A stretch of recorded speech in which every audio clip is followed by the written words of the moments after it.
Hi students and welcome back. I'm excited to show you the next step in this process. So this is incredibly exciting and very rewarding because at this time of the semester we're actually assembling our very first site plan beyond line work. So we're adding trees, icons, potential sites, labels. We're doing all of these neat things to really tie it all together and create our very first graphic, which is exciting. So you should be very proud of how far you've come.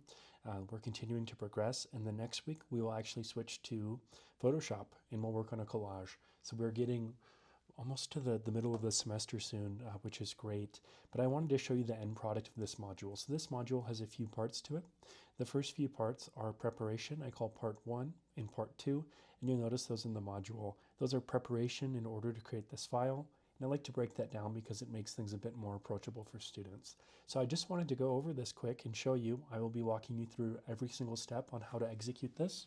However, I wanted to show you what's going on. So we have what I'm calling a basic site analysis diagram. So this plan we essentially made into a diagram. It's doing more than a plan.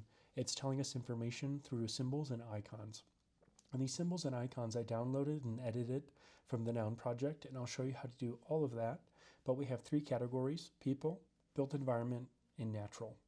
And we'll use those to create different icons that correspond to our site, and then we'll point to those elements with nice arrows that are gray, and we'll make sure to align all of our icons to the side. But you can see I've added trees with shadows, I've added cars, some texture to the graphs, and labels as well. And I arranged everything beautifully in what I call a site analysis legend. And remember, a legend holds all of our symbols, icons, patterns, textures, etc. that may communicate information on a drawing. So that's something you will definitely use in practice. And I wanted to do this to just give you an introduction quick on what's going on. And then we have our north arrow as well. So that is our end product, but let's go ahead and let's dive into preparations part 1.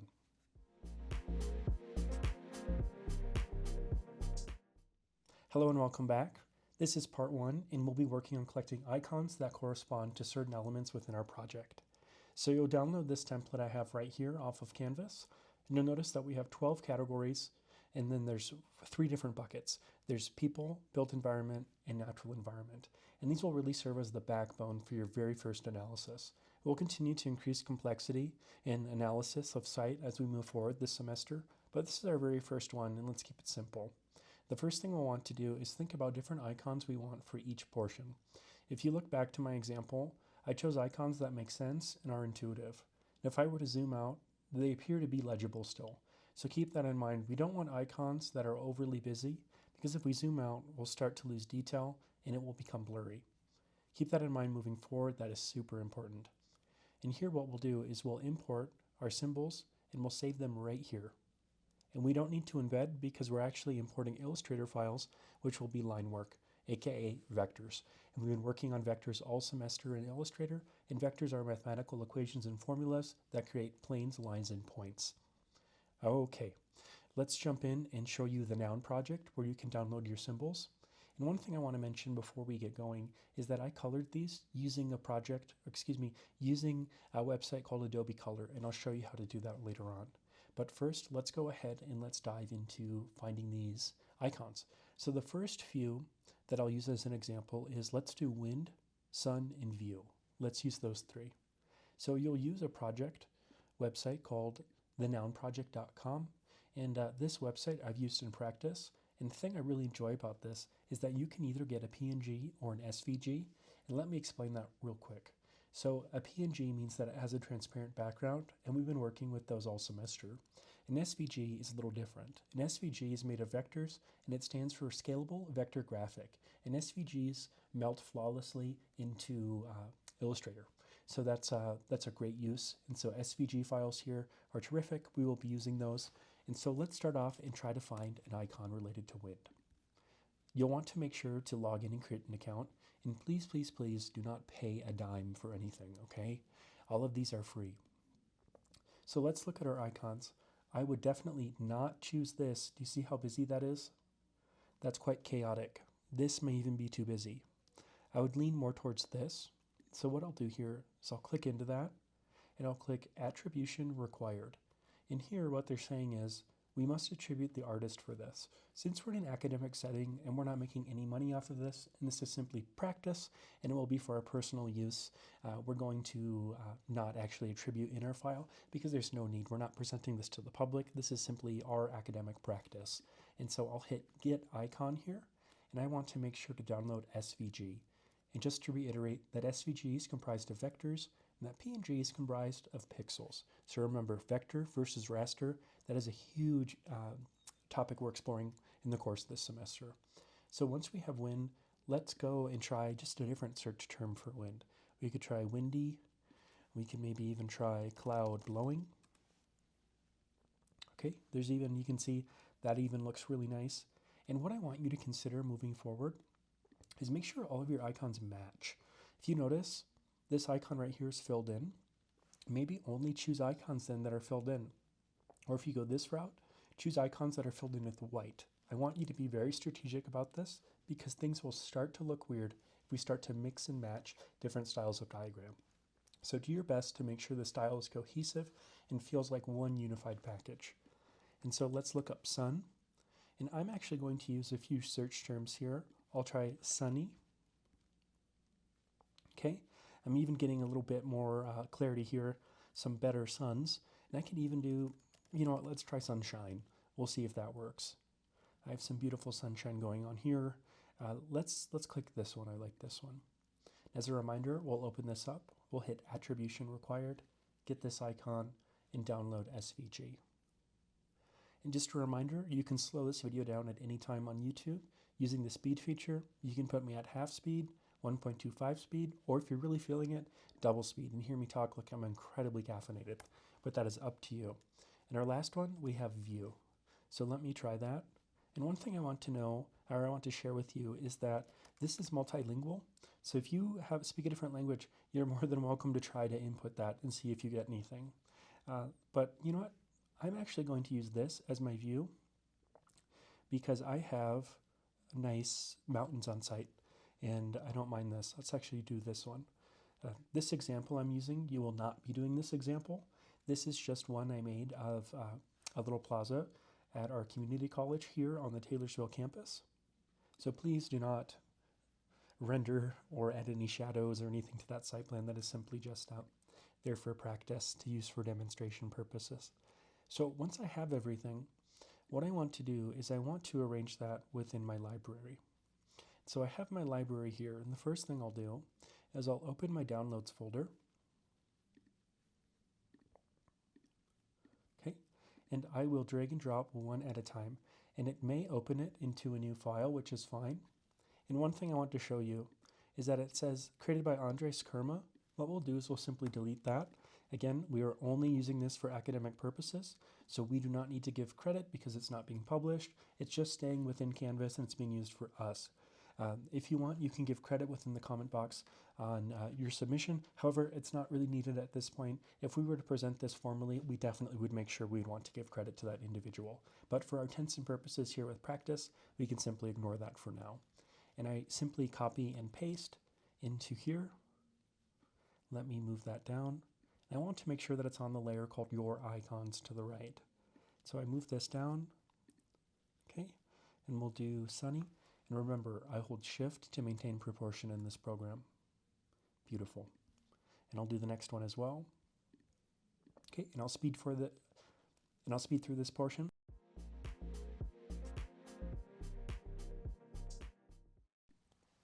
Okay, so I have 3 symbols that I'll use for demonstration purposes for this video. So let's keep moving along and jump into part 2.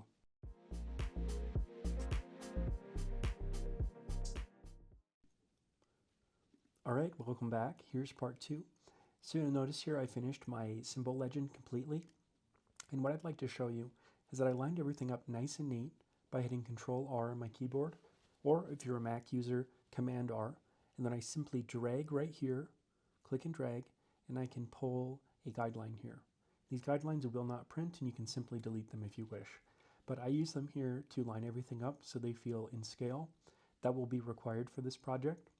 And as we move forward, we will move into our legend. So part 2 of this video, this part here, is dedicated to creating a beautiful legend. And right here, what I created for you, This could work as a legend. However, this is really for you to get an idea of what's expected. I want you to draw something beautiful, and this to me doesn't read as beautiful. So what I'd like you to do here is unlock all of your layers, Control A to select everything, and then Control C, and that will copy it. And we'll go over to what I have here that you will download called the Site Analysis Legend Template. And you simply copy and paste that in here. And we'll start to delete the background. Those background lines we do not need. They feel a bit distracting. And what I'd like you to do is take this text and just push it off to the side a bit and hold down Shift. We want it to stay in that same line where it was. Okay? And the reason we're doing that is because I still want to tell what these symbols are tied to. All right? And what I'm going to do is I'm going to create a new text box, and I am creating 3 different categories here. So the first one I'll do in all capital. I'll call it People Analysis category. So I'd like you to use that name. Second, I'll do Built Environment Analysis category. And then finally, we have the Natural Environment Analysis category. Okay, and once I have those, I am going to type things that make sense regarding each symbol. So I want you to use your own thoughts here. What I write, you may not write, and that's fine. So these symbols will indicate what's happening on site. So for example, right here, you could write people exercising. Down below, we can do, like for example, children playing or children at play. So I want you to do that. We'll just do the first category. We'll do patrons relaxing, and then at the bottom we'll do crosswalk or high pedestrian activity. And then let's just do spell check, which is Control I or Command I, and we'll hit start. You can see I spelled exercising wrong. Not surprised, I have dyslexia, and so that happens quite a bit, but that's why I always spell check. And I've heard people say, hey Aaron, Illustrator doesn't have spell check. Yes, it does, so please use it. So for all intents and purposes in this video, for this legend, I will only be doing this top category, all right? And that will make sure that this video doesn't drag on for a few hours, and rather 20 minutes or so, maybe 30 at the most. So I'll delete those elements, and what I'll do here is I like the spacing of this, and I'll highlight everything here, and I'll go to Properties, and I'll click these 3 little dots down below, and I'll change the spacing of my items, and that's called leading, all right? So I can change my leading here so they line up with the item. And if I want to reinforce that, I can double check it with Command or Control R, drag and drop a ruler, and see if everything hits in the right spot. You can see here it doesn't quite do that. So I will change my leading a bit. Sorry, I believe it's pronounced leading. I apologize. I've always called it leading. My background is in graphic design. It's more application of graphic design to the architecture practice. So excuse my pronunciation. Leading, I mean. But I've also heard experienced professionals call it leading. So who knows? But anyways, I will just shrink that a little bit. We're getting close. Okay. Somewhere around there looks good enough. And I'm going to introduce a new concept, and that is called Adobe Font. So Adobe Font will be required for this project, and I'll show you what that is. So Adobe Font permits you to download custom fonts available through Adobe, and it is super easy. And I'd like you to go to Browse All and start exploring. And the important thing here is to pick things that are legible. We do not want any crazy fonts. We want fonts that are sleek, modern, neat, and clean. If your font is distracting, for example, you can tell if it's distracting if you were to look at it, be like, wait, why are they using that font? Make it make sense. Keep it modern. So categories you might want are clean, geometric, friendly, rounded. We definitely want to avoid the millennial wedding font, rush font, Halloween at all costs. Avoid funky, cursive, luxury, and you'll get put in timeout if you use Art Deco. Don't even begin to think about using fun or futuristic. Okay, stencil, horror, absolutely not. Automatic 0. So for example, let's try clean, and I can put in some sample text. We'll go, hi, Aaron is my fave teach. Yeehaw, cowboy. Ooh, okay. You know what? This one, Warbler it is, and I hit add family. Boom, added.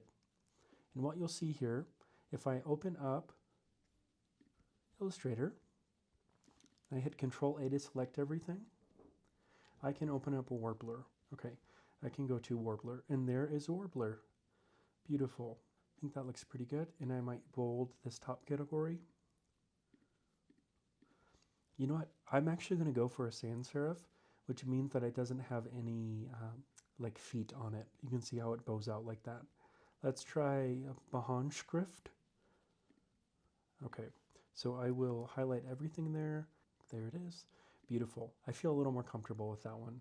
And I'm going to make this title about, we'll do 16, and I will make it just a little bit more bold. Okay, you can start to see here, and I can even drag this a little closer if I want. Do you see how cool that's looking? Look at how that font totally elevates the product, and it enhances everything and makes it look super sleek and matches those black icons nicely, which is great. Okay, so I'm actually going to change the leading a bit down here just so it reads a little stronger. It's a little more organized. Okay, beautiful. The next thing I'll show you is called Adobe Color, and this is also super slick. So you come in here and you'll go Explore.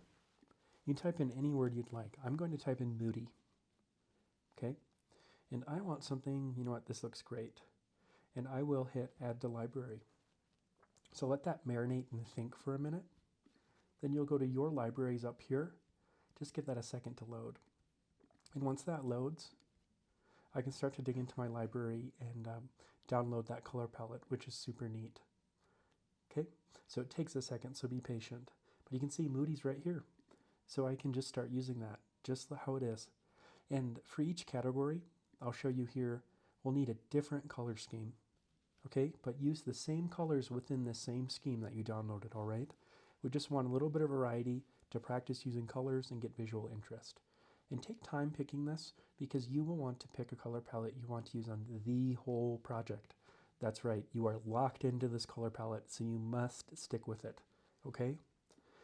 So what I'm going to do here is I'm just going to push this text over so I can start to experiment and figure out what I want to do here.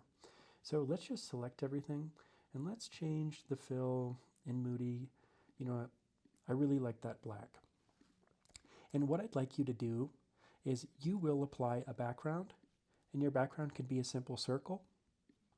It could even be a square, or it could be a square with rounded corners. And around it, you just drag and drop right here. Okay? So that is up to you on how you want to do that. And if you do a circle, your circle doesn't even need to occupy the whole entire space. It could just sit behind and serve as a little highlight, but that's up to you. Do what feels right. And I actually want to make this, you know what, let's make that green color. And I am going to create a new layer here, and I'm going to call that background colors. Beautiful. And if I cut and paste that on that layer, it'll show up behind our friend here. And this is what my preference is. I like to add a little black line to the outline. Do you have to do that? No, but I think it cleans things up and makes it a little bit more legible. So I'm going to do that, okay? And just copy and paste. And you'll notice here, some of them feel a little too big. So I adjust as needed and zoom in, and that feels good.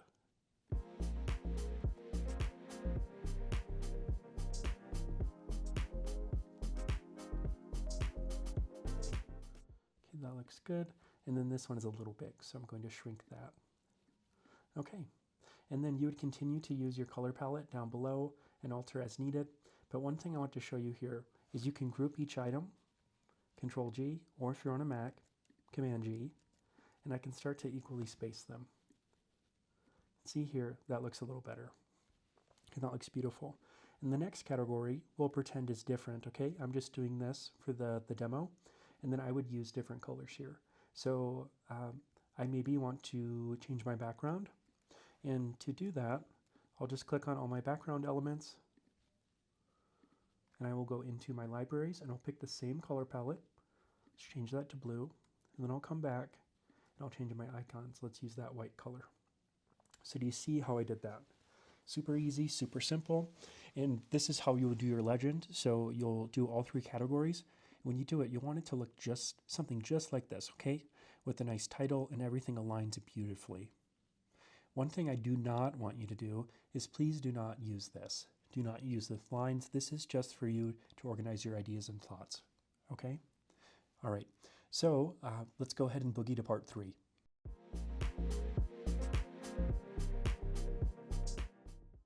Hello and welcome back to part 3. This is super exciting. We're putting everything together.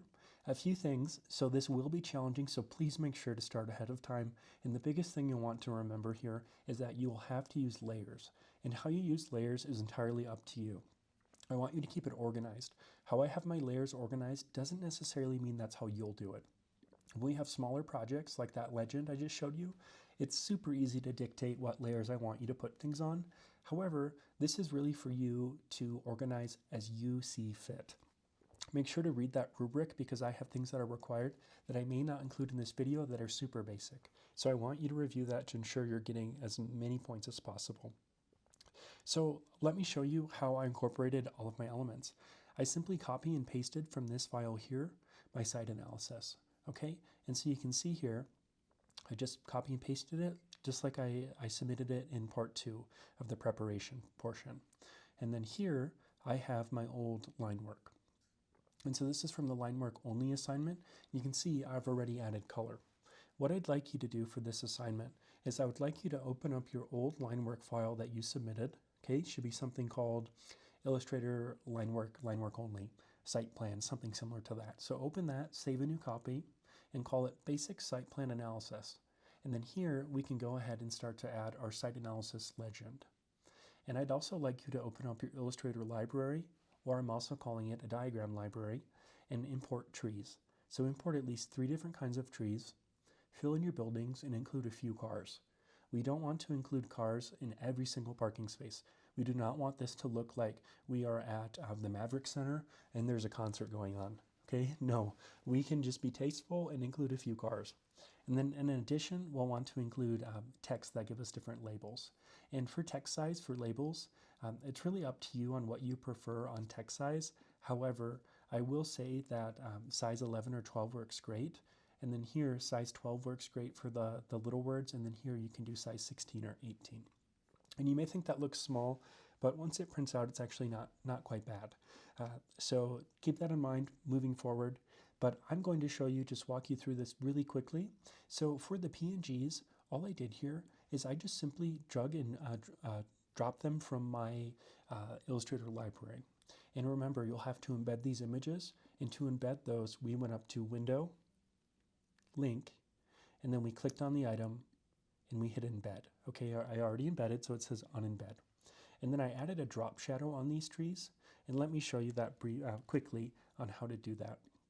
So I already have a drop shadow on here. However, I will show you how to do that quickly. So I'm going to grab the tree, go to Effects right here, go to Stylize, and then hit Drop Shadow. And I want to make sure that this drop shadow is hitting in a place where the sun would actually cast a shadow. So the sun rises in the east and sets in the west, and so this sunlight is actually coming from the west. So this would be in the evening time. So pick a time of day you've been to your site and have those shadows in that correct location. And then opacity, we wanted around, I don't know, anywhere from 30 to 50. Okay, and then once we have that, I'd like you to group or put all of your trees on a layer. And once we do that, select all of your trees by hitting this little button right here. Okay, that will select all of your trees. Okay, and once I have that, incredibly important, is I want to hit Control G, or if we're on a Mac, Command G, and group everything together as one unit. Incredibly important, so please don't forget to do that. And then I will hit the opacity button right here, change this multiply layer, or excuse me, blending mode layer to multiply, and then I change this opacity to 50%. And what this will ensure is that our trees, when they overlap, they don't create even darker textures. So one thing I'll show you is if I were not to group this, okay, so the items are not grouped, just want to show you for demonstration purposes, I'm selecting everything, and then I go to Properties, and I start to opacitize these on multiply, you'll see my edges start to overlap, and they create darker areas. I do not want that. To avoid that, I simply group using Control G or Command G. And then I can go back to my layers, make sure I select everything, beautiful. And I can click on opacity and I can change my blending mode to multiply and then opacity to 50. So blending modes are common in almost every single Adobe software, even Premiere Pro for video, Photoshop, but it allows you to change how it appears when it is stacked on top of different elements. And you can see here underneath opacity, all of my blending modes are listed. And these blending modes are also appear in Fresco and Procreate on iPad. So make sure to watch out for them. They are beautiful resources and you'll have to play around with them. So I have everything together and I have it on the multiply layer. And then I have one with a drop shadow, but keep in mind, you'll need to have all of them with the drop shadow. And then moving forward, one other thing I have here is I have this gray infill. And what I simply did here is I created a new layer and I put this on here, okay? And then I went to opacity and I changed this down to 30%. So this is just a filled region. And to do that filled region, all I did was I used the pen tool, just like this. And then I click on that with the selection tool and I can change that opacity, okay? So that's how I did that.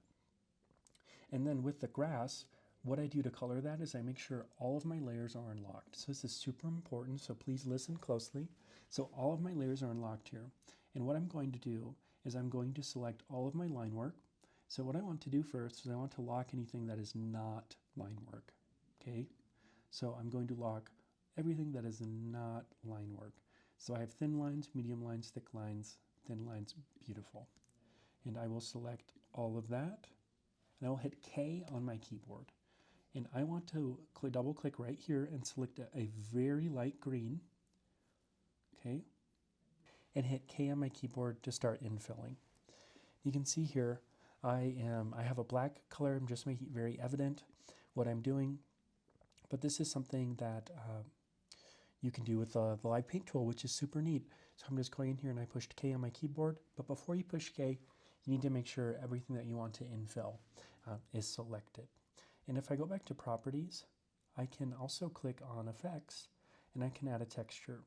So here I'd like you to add a bit of a grain to practice. Just use this effect right here and you can hit OK. And then here sometimes it provides a mock-up. It looks like it's super small, but go ahead and apply a little bit of grain. And let me actually change that color to a light green to make this a bit more realistic. And I'd like you to add color at the very end, and that's strategic because once we add color, I will be honest, it does mess with the layers. It makes things very disorganized. You can see here, if I go under layers, it's creating its own layer called isolation mode. And to get out of that, I simply just double click on the space on the exterior. Okay, you can see here that looked all right. If you are not able to get that, please do not worry. I'd like you to try. If you do not do it, I will not deduct any points because the live paint bucket tool in Illustrator, I'll be very honest, is hard. There used to be a paint bucket tool back in the day.